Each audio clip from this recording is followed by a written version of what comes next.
Assalamualaikum warahmatullahi wabarakatuh. Nama saya Siti Fatma, saya dari kelas 11 MIPA 8. Saya di sini akan menjelaskan tentang fungsi dari organel-organel sel hewan.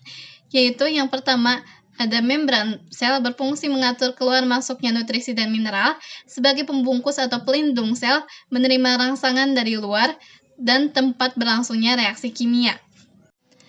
Yang kedua, ada nukleus berfungsi sebagai tempat terjadinya replika, menyimpan informasi genetik untuk menjaga integritas gen-gen, mengendalikan proses metabolisme, mengontrol aktivitas sel, dan mengelola ekspresi gen. Yang ketiga, ada retikulum endoplasma berfungsi sebagai sintesis protein sebagai tempat pengangkut sintesis steroid dan lemak, membantu detoksifikasi sel-sel berbahaya di dalam sel sebagai tempat menyimpan fosfolipid, steroid, dan glikolipid. Yang keempat, ada mitokondria berfungsi sebagai replika seluler dan sebagai penghasil energi dalam bentuk ATP. Yang kelima, ada badan Golgi untuk memproses protein, membentuk lisosom untuk membentuk membran plasma, membentuk vesikula atau kantung untuk ekskresi. Yang keenam, ada protoplasma berfungsi sebagai bahan sumber kimia dan tempat berlangsungnya metabolisme sel.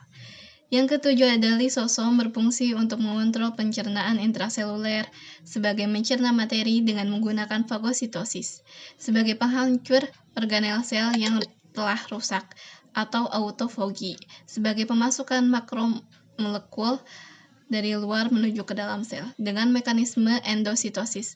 Kedelapan, ada sitoplasma berfungsi untuk transportasi genetik. Kesembilan, ada nukleolus berfungsi sebagai suatu otak inti dari sel yang menutupi hampir 25% dari volume inti sel. Yang ke-10, ada vakuola berfungsi sebagai pengatur osmoregulasi serta pH sel. Ke-11, ada ribosom berfungsi sebagai tempat berlangsungnya proses sintesis protein. Ke-12, peroksisom berfungsi sebagai perubahan lemak menjadi karbohidrat dan menguraikan perikoda H2O2 dari sisa metabolisme toksik. Ke-13, ada mikrotubula atau mikrotubus berfungsi untuk melindungi sel, memberi bentuk sel, dan berperan sebagai dalam pembentukan flagella, cilia, dan centriole.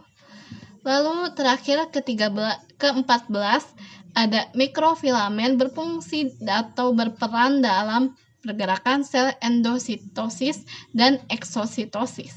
Terima kasih. Wassalamualaikum warahmatullahi wabarakatuh.